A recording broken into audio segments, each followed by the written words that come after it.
The first thing I'll have you do is introduce yourself for our audience and kind of give them a rundown of who you are, where you work, and your specialties. All right, great. Yeah, my name is Thomas Hyslip. I'm an assistant professor of instruction at the University of South Florida. And prior to that, I worked 23 years in federal law enforcement with the Secret Service and the Department of Defense. And I specialize in cybercrime investigation and digital forensics. So you've got a lot of experience trying to get things out of devices that people did not want other people to see. Sure, absolutely. That's where all the evidence is. So in this case, phones are at the center of a lot of it. What data do phones collect, even if they're turned off? Well, when they're off, they're not collecting really any data. But when they're on, they're collecting lots of data that people don't even know about. So one of the things that we saw in this case specifically, investigators say the suspect was kind of turning his phone on and off and put it in something called lockdown mode. And they write that that's not something that they normally see people doing, is knowing how to use this lockdown mode. Are you familiar with that? What does that look like for a phone to be in that state? Yeah, so lockdown really it doesn't have to do so much with location settings, but it makes it harder for anybody to access the phone. So if you put in lockdown mode and somebody is able to physically get a hold of your device, it makes it very hard to get data out of the device, basically. Difficult, And but is it impossible? no, it can still be bypassed. It's basically, if your phone gets stolen or lost, an average citizen who finds it is not going to be able to get into the phone or reuse the phone. But law enforcement has multiple tools that it's not foolproof, but oftentimes they can get past the lockdown mode. One of the things we also saw in this case, the affidavit says that there were three phones found in a burn pit as well as a laptop. As investigators are trying to get information out of those devices, how is that going to impact them in their quest to see what was on them? Yeah, so the phones are going to be a little harder. It really depends if they're not functional at all. It's really hard to get that off them because if the chips have melted or overheated in the storage, chips, little hard drives for the common term. Uh, Once they're melted or overheated, it's really hard to get that off them. Now, agencies like the National Security Agency or somebody may be able to do some real high level forensics and pull some data off of them, but general law enforcement is going to have a really hard time getting that data. The laptop's a little different story. It depends what type of hard drive was potentially inside the laptop and how damaged it was, but you would have a much better chance of obtaining some data off of the laptop than you would say the cell phones. And it really goes how damaged were they from the fire. One of the things I thought was interesting too is several times in the affidavit, it cites vehicle location data. So instead of a phone, it says maybe the data was coming from the car or the truck that this suspect was in. What kind of information do vehicles collect outside of your phone? Yeah, so there's two scenarios, right? One is your phone was connected to the vehicle, but the other would be the phone's not connected. So most modern cars have an entire computer system, network system inside the car, and they're collecting data the whole time, especially the GPS. It's collecting signals, it's stored, and then a lot of them have the ability for hotspots to be inside the car that you can pay a service for.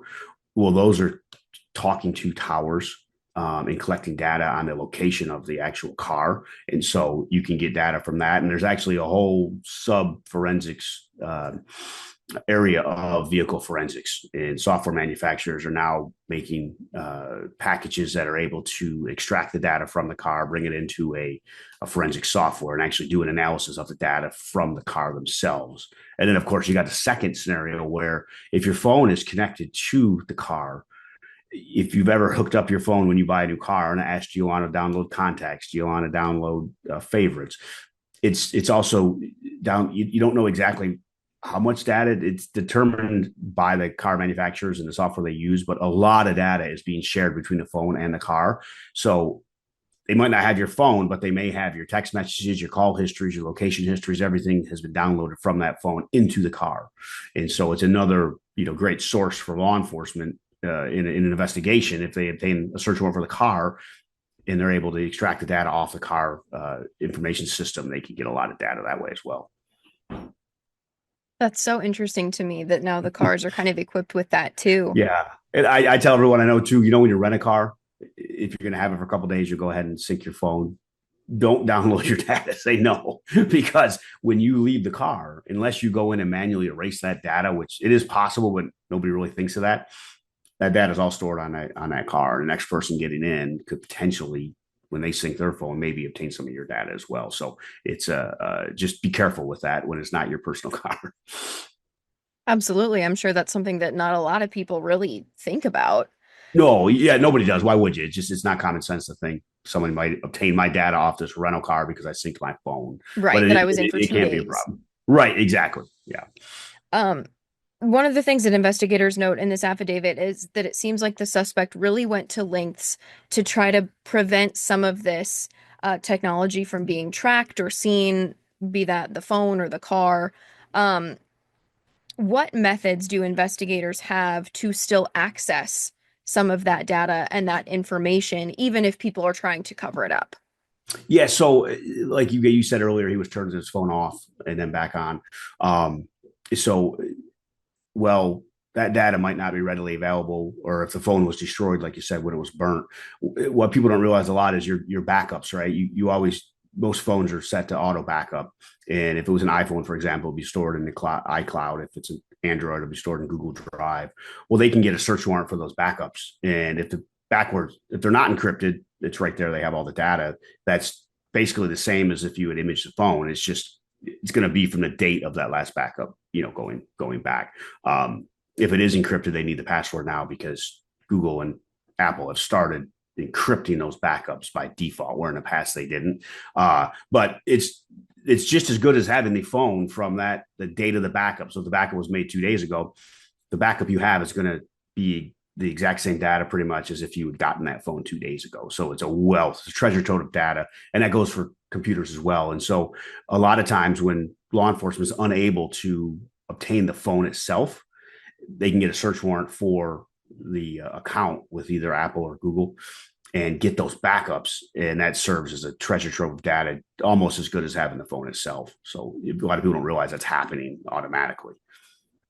And going back to that concept of lockdown mode for a second, how would law enforcement be able to determine that that's something that got initiated, especially if it's a concept that they say is kind of rare to see someone initiate?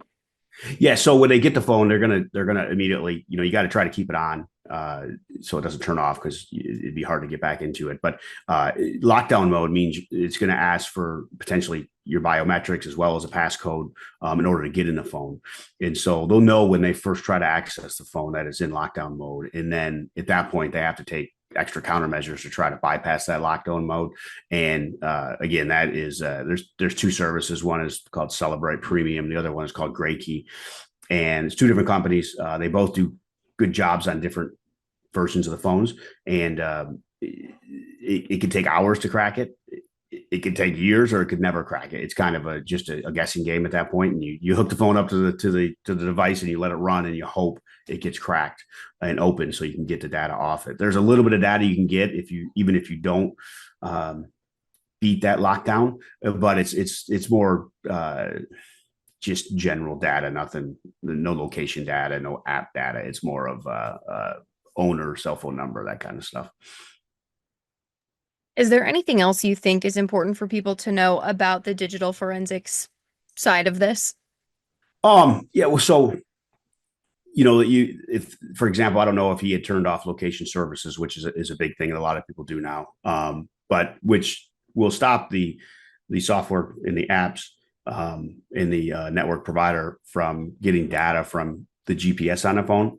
But people need to understand that to use the phone, it still has to communicate with the cell phone towers, and that data is readily available and downloadable, and they could triangulate the location of the phone based off the cell phone tower connection data.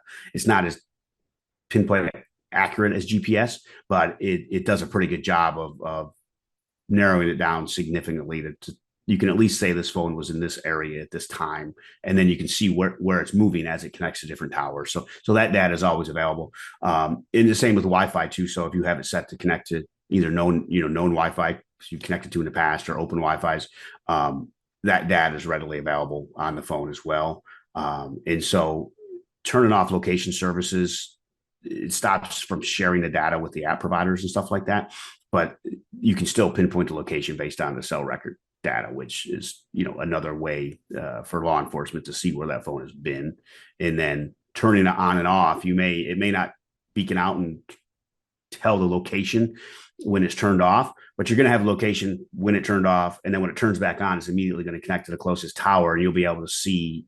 You'll know at the bare minimum that it time A he was at this location, at time B he was at this location, and the phone was turned off. So he had to travel some way between those two locations, right? It gives you an idea of where they went when it was turned off. So between the apps and location services, towers, vehicle GPS, can you ever truly go off the radar if you're attempting to? Well, basically, you have to don't carry your phone, and you have to get a car that doesn't have an information system in it, so an older vehicle. And even then, though, the all the cameras with Ring home cameras, doorbell cameras, there's a lot of other potential data points that law enforcement can get that have nothing to do with you that you can avoid.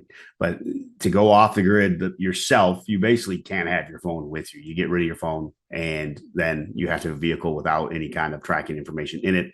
And that's very rare, and it takes a lot of effort to do that. So it is not easy. And that's one of the things that we did see in this case as well. In the affidavit, it felt like every single line was a surveillance camera here pinpoints the Yes. truck here, and then another camera here. We see here, like that was definitely one of the ways that they recreated this path is license plate readers and then Yes. security cameras. It was very, very interesting. Yeah, people don't realize how many cameras are actually out there reading everything you're doing, especially in a metro area, right? You get out in the country, it's not as prevalent, but a lot of law enforcement cities have what's called a flock camera. It reads license plates as you come and go from the towns, and then of course, as you mentioned, all it used to be just the business owners, the ATM, stuff like that, but now it's all the home users, even other cars in the area, like have cameras. Like a Tesla's always they got numerous cameras recording all around. So if they identify a Tesla was in the area at that time and they can find the owner, they can go get the cameras off of that Tesla and they can see your car going by or parking next to it or whatever the case may be. It's very hard to completely go off the grid and do movement without getting captured by some camera. Absolutely. Well, thank you so much for your time today and for helping kind of lay this out for us. I'm going to go ahead and stop the recording here.